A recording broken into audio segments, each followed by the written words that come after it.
Hi guys, in today's video we're going to be taking the carburettors off the VIrago in preparation for doing a strip and check of the carburetor components and making sure that everything's as it should be in there for the fuel delivery, and also in preparation for checking and setting the valve clearances. I will state at this point that you do not need to remove the carburettors to check and set the valve clearances on a VIrago. As far as I'm aware, there isn't a single bike made where you have to do that, but it will make life a lot easier with regards to getting access to the valve cover access plates.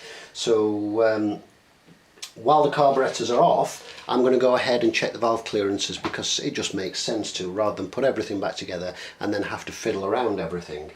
So first things first, we need to remove the seat, the rear seat pad which unlocks with the key, a couple of bolts for the front one, and then we need to remove the fuel tank. Now of course it's common sense, but I will mention it anyway. Make sure there is no fuel in the fuel tank, because you do not have a tap on the fuel tank of the VIrago if it's a metal top tank like this.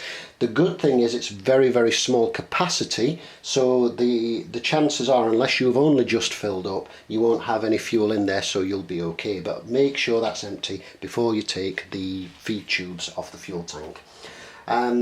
Once we've got that off, we'll have better access to the carburettors. For removal of the carburettors, we'll need a few tools, an incredibly good degree of patience, and a barrage of swear words, because they are an absolute bugger to remove, and probably even a little bit harder to put back on. So believe me, it's not something you want to do on a regular basis.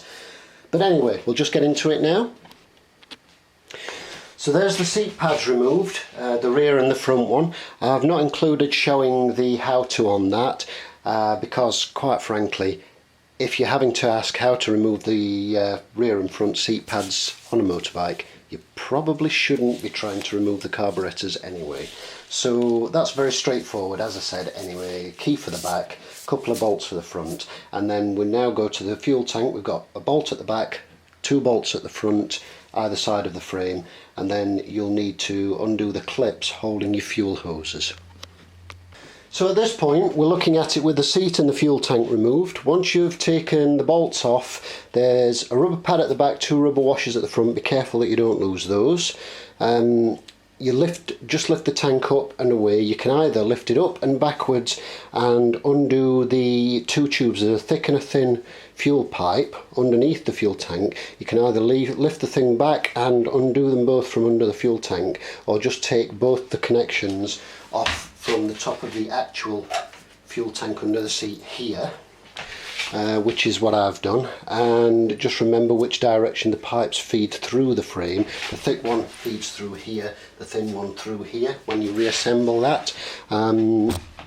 Next thing to do, at this point you can get a rough idea of why the carbs are an absolute bugger to remove, because this huge box just here, which forms part of the frame, is your air box. This is your air filter box.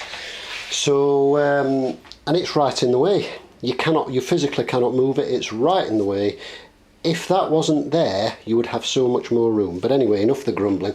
Let's just crack on, and we'll go with what we need to do next.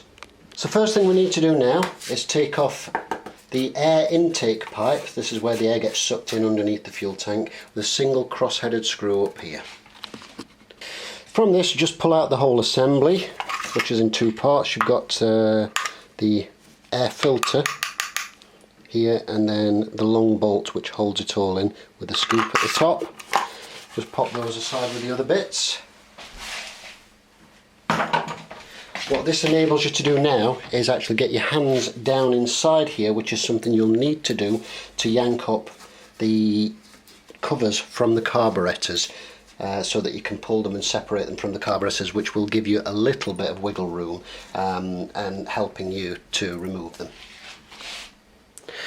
Okay, so we're underneath the airbox up here, and pop these 2 pipes off of these tops of the float bowls here. The fuel pipe needs to wiggle free from the feed line here, and then we need to slacken off these two clamps which hold your rubber which goes up into the airbox, and then we can wiggle those up and free. Next thing we need to do is remove the throttle cable and wires from the other side, which I will show you in just a moment, and then we can slacken these off down here and start to wiggle away and get these out of the frame. As you can see here, we've got one of the rubbers removed there, and this is the rubber in question, which leads up to a little trumpet which sits inside the airbox. Essentially what I've done here is wiggled this up and forced it up into the airbox and pulled it out the top. This is exactly what you want to do when you're removing the carbs from a Virago, because trying to leave them in and wiggle the carbs free is just going to give you headaches. So it takes a little bit of force to shove them through. If the rubbers are anything but pliable, renew them, or mix up some a wintergreen solution and boil them in that. Wintergreen oil will soften old rubbers and make them reusable if they are not particularly easy to get a hold of. If you have a Google around on the net, you'll find solutions on how to mix your wintergreen oil. It stinks, but it works. So these are fairly flexible, which is good. I'm going to give these a clean up inside and out and make sure there's no residue and gunk on for when we refit them. So wiggle them up through. You have to force them up through the hole, because this ring here where my thumb is where it sits in the airbox and forms a seal on the airbox, and then this bit is where the band goes underneath these flanges here. So you have to shove this lip through and then these flanges through, but as I say, you don't want to try removing them without doing this, because it's just nightmares and curses and swearing waiting to happen. What you do then is wiggle the clamp free, which you've pushed down onto the carburettor. Wiggle that free, and this will just make life easier when you're removing them. Right, excuse the shaky cam footage momentarily, but the next step, we've got the rubbers both off and pushed up through the holes that you see up there. Give them a bit of a clean, give the rubbers a bit of a clean, which are on the table over there. If this focuses, come on focus, yay, there we go. And they were all quite gungy, as a matter of fact, but hey ho. Yep, so there's the tops of the carbs. You can see we've now got a little bit of clearance to wiggle them upwards, which makes life a bit easier.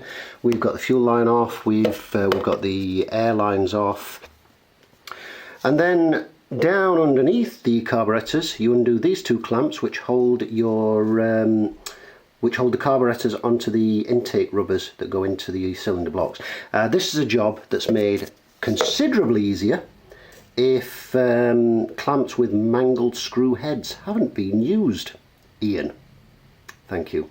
But anyway, we undo those, and then we need to wiggle our way around to the other side. So we've got a connector there, and it belongs to this one here, and this connects to the carbs. You can just pull these connections off from the carb, but it's just as easy to unplug that from there.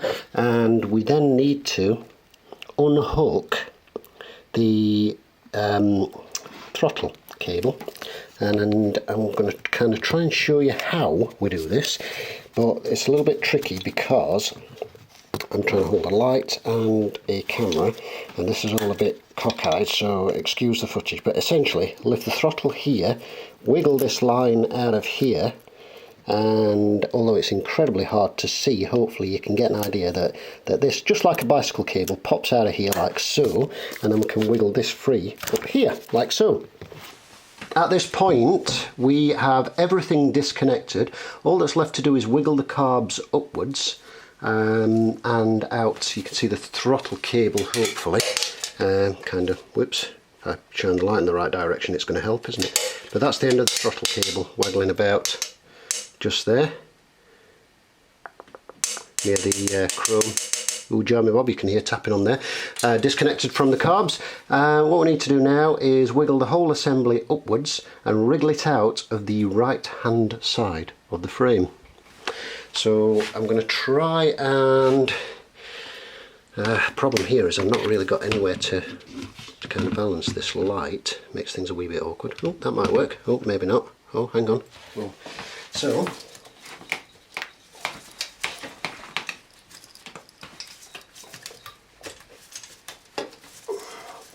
on the right hand side you need to wriggle the loom out of the way as much as possible, because you've got a piece of wiring loom that runs right across the tops of the carburettors and gets right in the way. And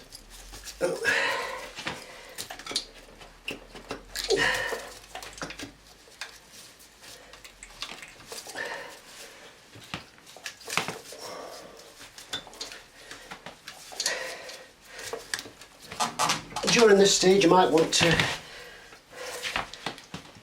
say some encouraging words to your carburettors. I'm not going to, because there might be kids watching, but I'm sure you get the drift.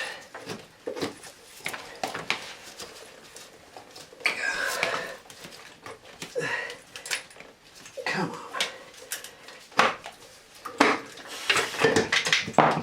Marvellous. There we go.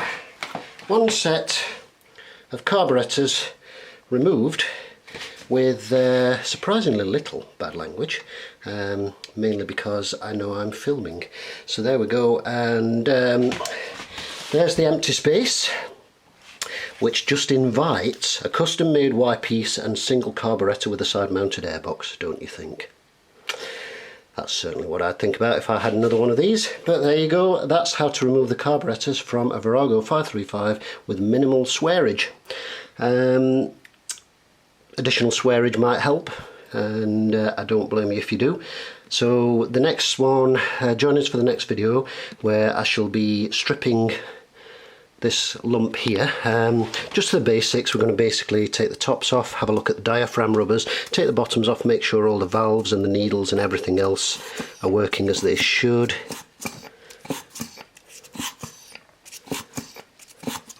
And make sure that the vacuum is behaving itself. And then the next thing, we'll be looking at doing the valve clearances, which are under these little covers here, and then the matching covers on the other side of the outsides of the engine block. And as I say, it's just far easier. You can do them with the carbs on, far easier to do them with the carbs off. So we're losing the light now, so I'm going to call this one done for now. Thanks for watching, join us in the next video.